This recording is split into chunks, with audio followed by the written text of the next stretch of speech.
You know, in ordinary language, a criminal is an antisocial element who indulges in unlawful acts punishable by a state. Daredevil kidnappers who disguise themselves as drivers and passengers struck on the Ibadan-Oyo highway. We recall that a former Speaker of the State House of Assembly, Asimiyu Alarape, raised alarm on the kidnap of passengers on the Expressway.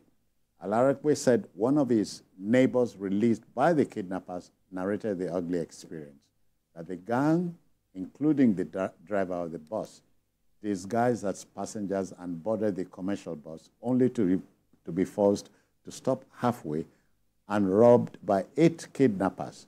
The criminals collected their phones and money before leading other passengers into a thick forest. BC, the crazy times continue. Yeah, but I would think these criminals are, from this description, must have looked like the people around. In other words, to lure them in the first place. I don't think that these ones are external criminals. I want to believe that these criminals are criminals They are homegrown. They are homegrown criminals that live among the people in that community, in the transportation community. I mean, for them to be, for a driver that is driving a commercial vehicle, because I want to believe that those passengers must have boarded that vehicle in a designated park. I may be wrong. If that is what happened, then that makes the case very, very serious, because it will mean that whoever these criminals are have infiltrated the real people, the genuine people that are doing their job there. And this is it's a very serious issue, because it's coming down here. I mean, Ibadan, or your Ibadan, is... That route. That route is...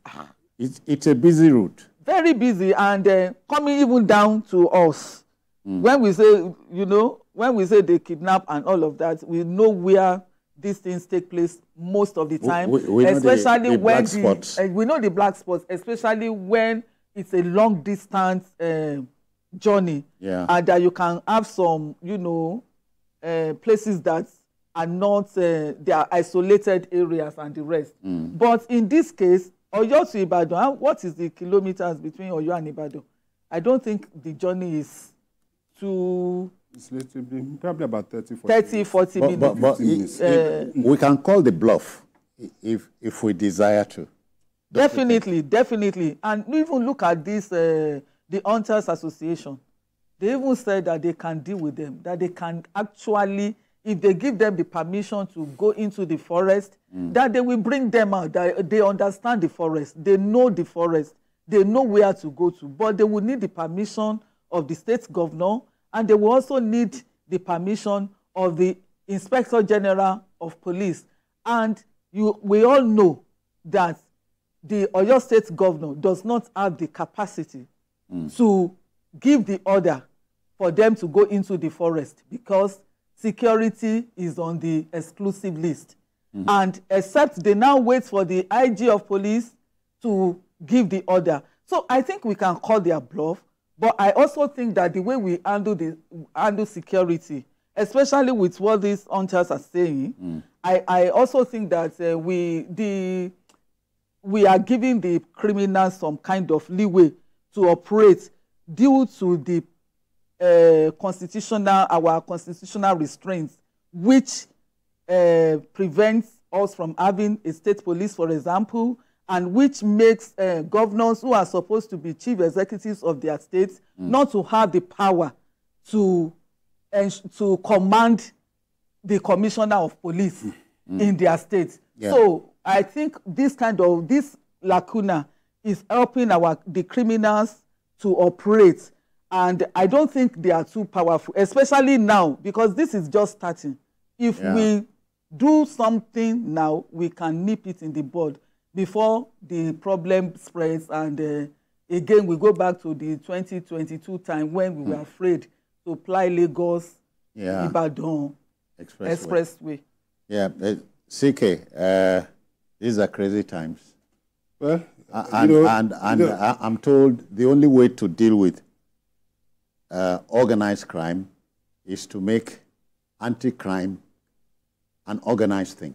You know, when BC was talking, I was saying, oh, this, before he gets to Lagos, and I was just laughing in my mind.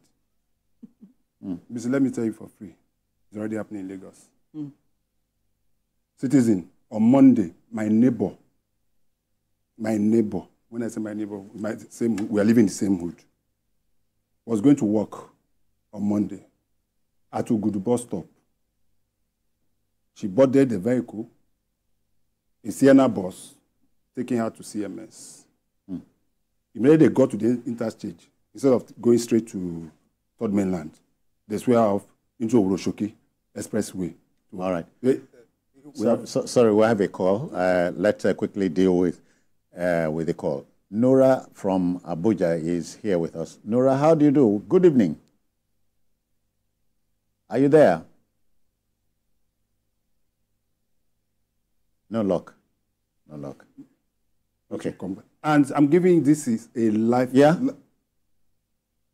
Nora, are you there? Can you hear me? Yes, I can hear you now. Yeah, quickly, let's go. Okay. I'm just calling to make a clarification.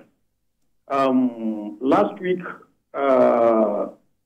you made the same insinuation that there is about 100 or 400 of Almajiri schools built in the north by Jonathan administration.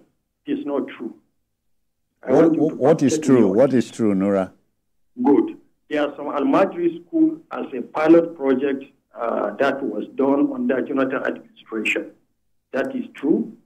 It was done in some, I think about 3 states, in some few states, like in Sokoto, in Kano, where the Minister of Education, as at that time, Male Ibrahim Shekaru, came from. Some were completed, some were not completed. But there is no state in the north. When I'm talking about the north, I'm talking about the far north, that where 3 Almajiri schools were built, equipped under Jonathan administration. There is no. Yes, there is maybe 1 or 2 that were done. Okay. It is a good project. It was a valid project, but it was discontinued because the arrangement as at that time was the state government to continue with it, which they didn't. That is number 1. Number 2, just as the CK said, the flag, some of the protesters are flying in Kano, Kaduna. I think it was a defense flag, not actually a Russian. But some people are insinuating it was in Russia. I don't think our people have any allegiance with the Soviet or a Russian government as of now. Thank you for that clarification. Thank you. Yeah. Okay. That was taking us back there. Yes, that was taking us back. Let me just quickly brush off what he said on the issue of the flag quickly. Yeah. If he says we are not security agencies, including the chief of defense staff, chief of army staff, will not come out to say that people are flying flags that are not. So they should know the difference. Because they know their flag. They know that they are not their flag. So, but going back to what I was saying, so citizen, the level of insecurity has. So the lady. So the lady, yes, she was picked up and was taken away. By what? Who by? No. I said Sienna bus. It's a normal bus that they entered. Passenger bus. Commercial. And she was taken away and was made to pay some certain ransom before she was released. There were also other people, about 2 other people that were picked in that vehicle. And that has been happening in the past few weeks in Lagos. I'm sure the Commissioner of Police of Lagos knows about it because at the time they raised this issue. I remember Benjamin Hundeyin, the spokesperson of Lagos Police, raising this issue of one chance and kidnapping going on. It has, I'm telling you now that this thing happened to somebody I personally know. I spoke to her. She gave me the information, and I was able to verify that. So it is not just in Oyo. It is happening in Lagos. The police, our security agencies should be able to try to nip this. This is just one reported case. You remember what happened? How a lot of kidnappers were running riots in Lagos. People didn't believe it until the police killed those 9 celebrated billionaire or millionaire kidnappers. That was when it happened. It has been happening in most parts of Lagos. the level of insecurity in the land is becoming very, and Lagos is not an exception. So I just want to bring to business too. When you are taking off Oyo, Lagos is also not too safe as it were. We have to be very careful and bring it to the notice of the police. The time to do something is now. Definitely. When Amoteku came, we thought it was like a Daniel come to judgment. Exactly. Yeah, that I was even coming to that. You know, the late Ogun State governor, Akeredolu, actually, Arakunrin, you know, gave those people the power to go to the forest and bring out these criminal elements. And we saw that at that time, they witnessed a bit of respite. Okay. But it didn't last long due to the man's demise and sickness and the rest. Okay. So I think even the Amatekun that we have now, our southwest governors that have them in place should use them. I think they should use them more because it's also a local problem. If we are waiting for Abuja and Abuja is not responding fast, they can make a statement. We can, yes, we need to, because you know, what you said, I agree with you. But because this one is a fully loaded bus vehicle with 18 passengers, unsuspecting, unsuspecting and loaded from a normal garage, it's a serious issue. Though every other issue is also serious. So I think Amotekun, whatever Amotekun can do, they should do. Talk about the enemy within. Yes. Okay. It is. Gentlemen, the index finger of the producer is saying, time to go. Pack your load down. So, not load. Citizen. You want to tease me. Okay. That will just about do it for the program today. Not to worry. But let's thank Dr. Olabisi Deji Folutile for her time. Thank you. Thanks for having me. And no less so, Chris Kehinde Wandu, CKN. Many thanks for your intervention. Thank you very much for having me. That's it. If you missed any part of this program, not to worry. Later tonight at 11, a repeat broadcast will take your airtime.